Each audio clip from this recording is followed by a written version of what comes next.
Good afternoon, ladies and gentlemen.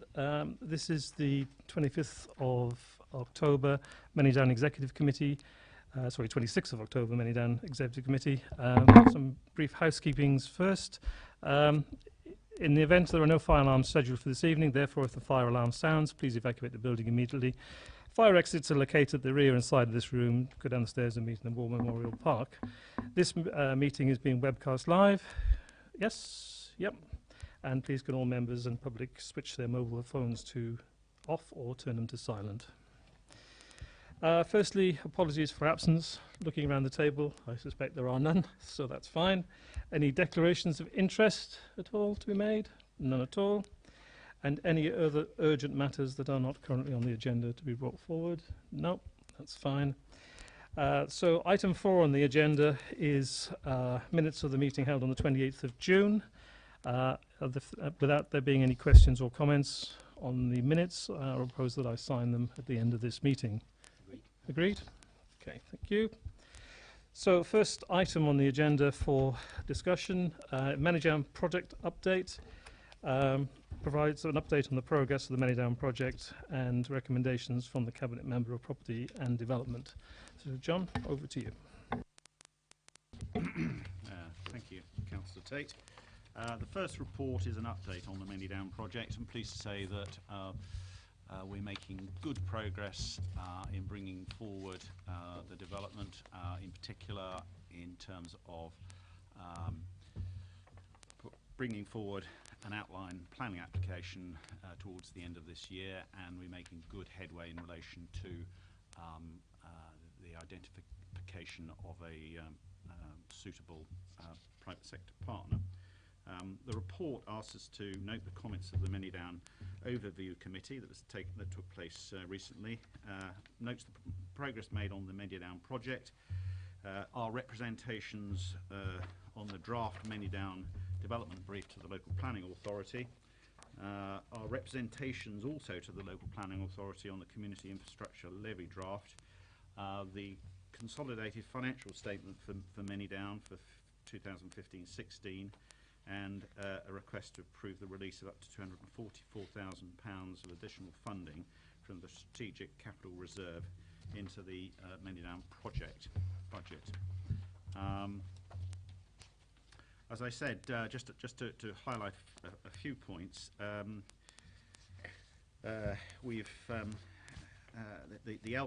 local planning authority has carried out a consultation on the draft documentation from the 1st of September to the 13th of October, in parallel with our master plan public consultation carried out jointly with our partners at Hampshire County Council.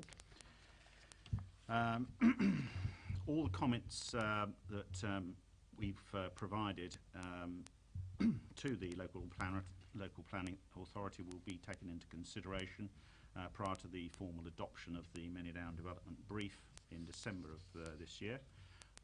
We've been engaged in meetings with the LPA in relation to the planning performance agreement. There's been some good work done by officers in relation to further public engagement. We're at sequence 4 of the proposed master plan consultation. As I said, that paralleled the period during which the LPA took comments from the public in relation to the development brief, and we've had some good feedback from residents, and we've been able to show them how we've shaped the current proposals in relation to the proposed master plan.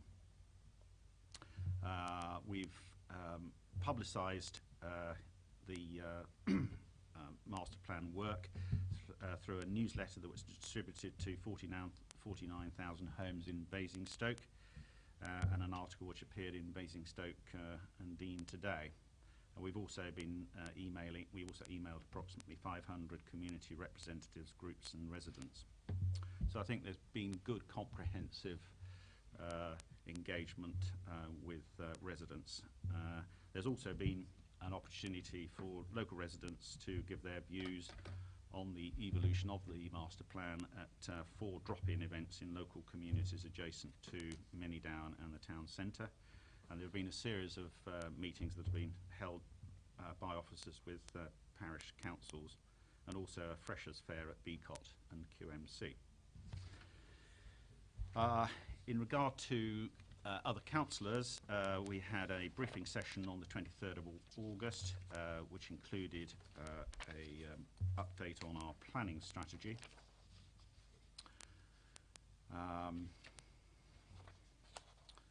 The pre-application submission was submitted to the LPA on the 5th of September 2016.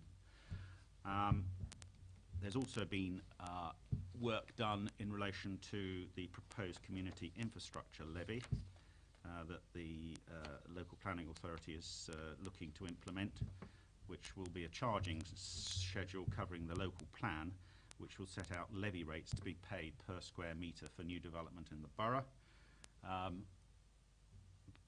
As landowner, jointly with Hampshire County Council, we've submitted formal representations to these draft SIL proposals in order to protect our landowning interests, and a copy of the representation submitted jointly by us appears as Appendix 2 in this report.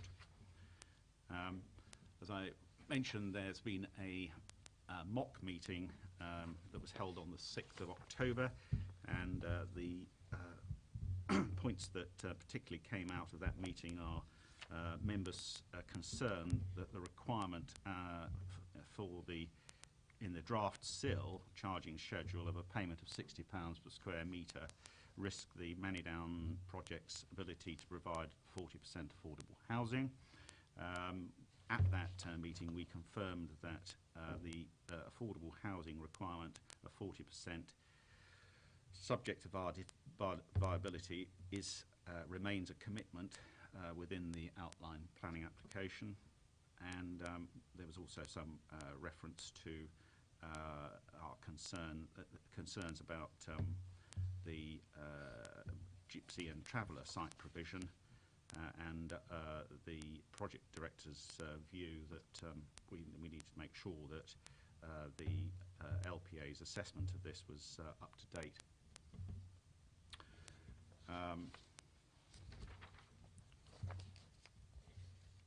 As far as the financial implications are concerned of the project, the council is expected to spend £1.23 million in 2016-17.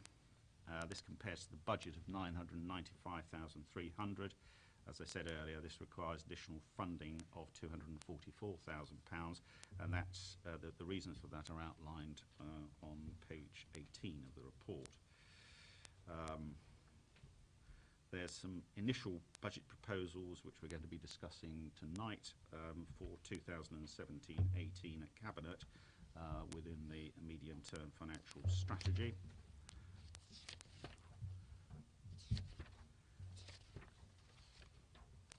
And that, unless looking at the project director I've missed anything, I think covers what we need to consider tonight. Thank you, Councillor Hazard. Any questions or comments at all? If I may, Mr. Chairman, really just one comment, which is very pleased to see a restatement of that commitment as far as the 40% affordability now that we have our new housing strategy within the borough. So that's a very pleased statement to hear that restated. Thank you. And I'd just like to add also that it's clear how much public engagement there has been already, and clearly I'm sure this will continue as we go through the rest of the project itself. So it's been a very valuable exercise. Okay, unless there's anything else on this one, basically we have a bunch of recommendations we considered. We note the progress, clearly we do. We note the representation made on the draft Manydown development brief, and we note the representation on the SIL draft charging schedule. We note the consolidated financial statement and we approve the release of 244k additional funding from the Strategic Capital Reserve to the Manydown project budget. And one more, which I'm a bit missing from the back one, which is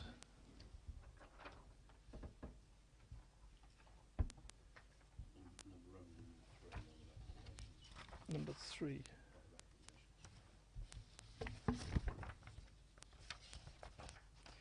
Notes of representation, this one.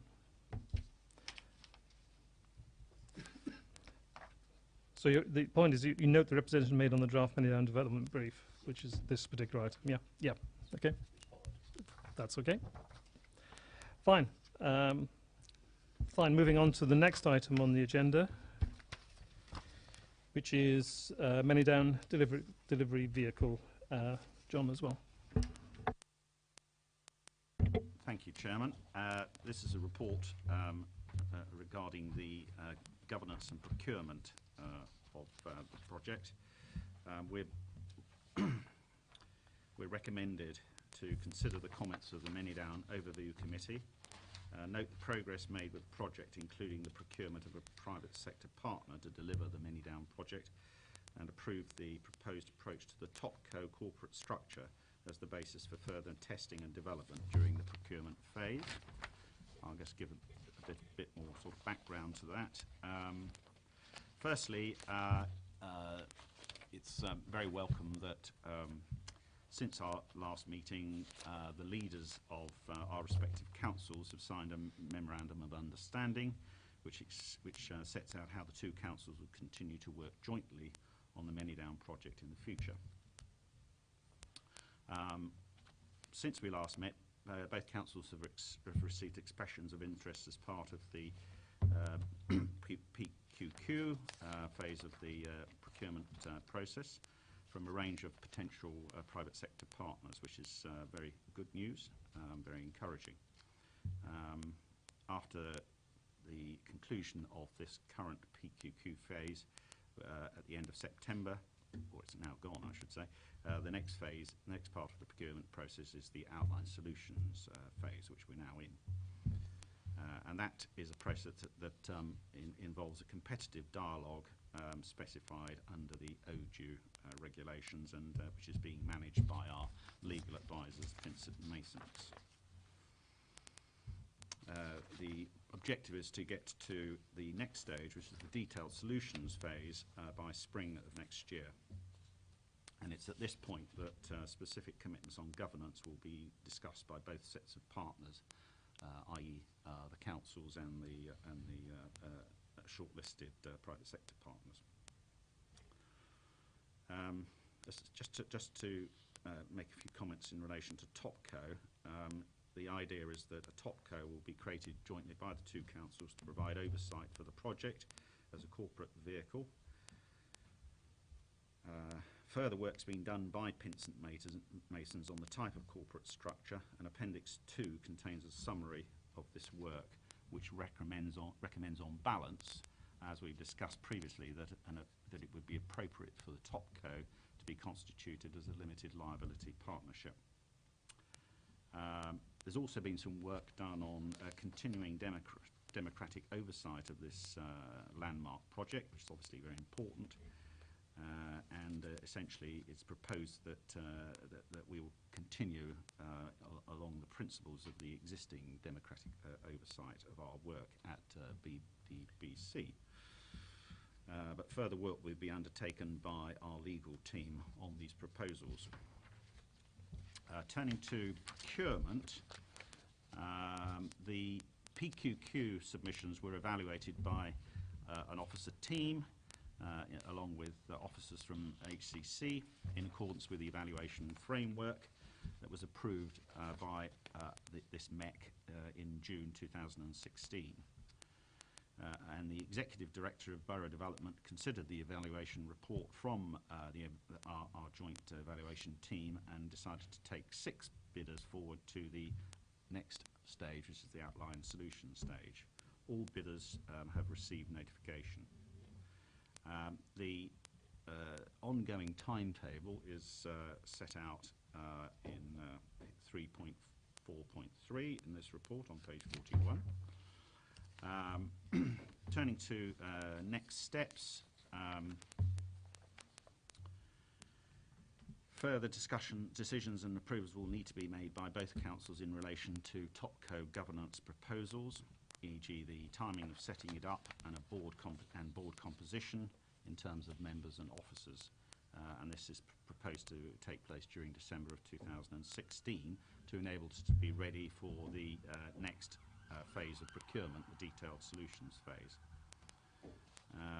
Just to highlight the comments made by the MOC on the 6th of October, although the project director was bound by the confidential nature of the exercise, he confirmed that that we were pleased with the level and quality of the PQQ submissions from potential private sector partners, which I think says a lot about the quality of the opportunity at Manydown and the good work that's been done by the officer team and the advisors in getting us to this point.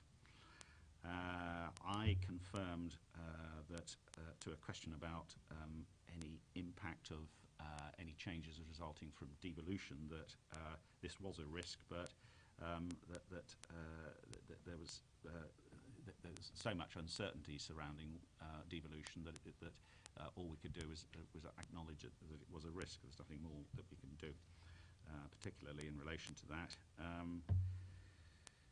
We were asked about the possible risk of deciding that there was no suitable partner, private sector partner, at the end of the procurement process. And of course, as the project director did on the night, this is a potential risk, but we are at this point very encouraged by the engagement and quality of the interest that we've received from the private sector partners.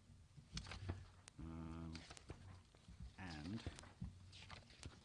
again, unless the project director to my left thinks there's something I need to refer to, he's going to speak for himself now and add one thing.